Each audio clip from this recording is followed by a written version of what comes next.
ಗಡಿ ಭಾಗದಲ್ಲಿ ಬಹಳ ಮುಖ್ಯವಾಗಿ ಈಗ ಕಟ್ಟೆಚ್ಚರವನ್ನು ವಹಿಸಲಾಗ್ತಾ ಇದೆ. ಯಾವುದೇ ರೀತಿಯಾಗಿ ಸಮಸ್ಯೆ ಆಗಬಾರದು ಅಂತೇಳಿ. ಯಾಕಂದರೆ ಪಾಕಿಸ್ತಾನ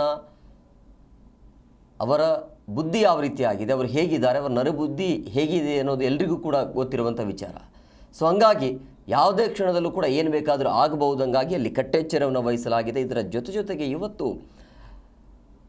ಬ್ಲಾಕ್ಔಟ್ ಬಳಿಕ ರಾಜಸ್ಥಾನ, ಜಮ್ಮು ಕಾಶ್ಮೀರದಲ್ಲಿ ಸದ್ಯ ಶಾಂತವಾಗಿದೆ.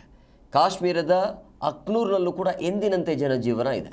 ಯುದ್ಧದ ವಾತಾವರಣದ ಬಳಿಕ ಈಗ ಎಲ್ಲೆಡೆ ಶಾಂತಿ ನೆಲೆಸಿದೆ. ಯಾವುದೇ ರೀತಿಯಾಗಿ ಅಹಿತಕರ ಘಟನೆ ನಡೆಯದಂತೆ ಭದ್ರತೆ ಕೂಡ ಕೊಡಲಾಗ್ತಾ ಇದೆ. ರಾಜಸ್ಥಾನದ ಜೈಸಲ್ಮೇರ್ನಲ್ಲೂ ಕೂಡ ಶಾಂತಿಯ ವಾತಾವರಣ ನಿರ್ಮಾಣ ಆಗ್ತಾ ಇದೆ. ಸೊ ಹಿಂಗೆ ಆಗಬೇಕು. ಜನ ಎಂದಿನಂತೆ ತಮ್ಮ ತಮ್ಮ ಕಾರ್ಯಗಳಲ್ಲಿ ತೊಡಗಿಸಿಕೊಳ್ತಾ ಇದ್ದಾರೆ. ದೃಶ್ಯಗಳಲ್ಲೂ ಕೂಡ ನೀವು ಗಮನಿಸ್ತಾ ಇದ್ರಿ. ಬೆಳಗ್ಗೆ ಎದ್ದು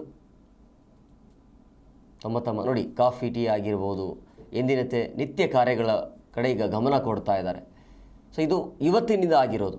ನಿನ್ನೆಯಿಂದ ಆಗಬೇಕಾಗಿತ್ತು, ಅದರ ಹಿಂದೆ ಮಾತನ್ನು ಕೊಟ್ಬಿಟ್ಟು ಹಂಗೆ ಮಾಡಿಬಿಟ್ರಲ್ಲ ಅವರು. ಸಂಜೆ ಕತ್ತಲಾಗ್ತಾ ಇದ್ದಂಗೆ ಬೇರೆ ರೀತಿಯಾಗಿಯೇ ಇದು ಮಾಡಿದರು ಮೊನ್ನೆ. ಸೊ ನಿನ್ನೆ ಒಂದಿನ ನೋಡಿದರು, ಇವತ್ತಿನಿಂದ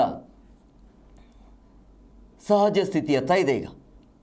ಸೊ ಮಧ್ಯಾಹ್ನ 12 ಗಂಟೆ ಆದ ಮೇಲೆ ಗೊತ್ತಾಗತ್ತೆ ಇದು ಹೀಗೆ ಮುಂದುವರಿಯತ್ತಾ ಅಥವಾ ಮತ್ತೆ ಬ್ಲಾಕ್ಔಟ್ ಮಾಡುವಂಥ ಅನಿವಾರ್ಯತೆ ಎದುರಾಗತ್ತಾ ಅಂತೇಳಿ.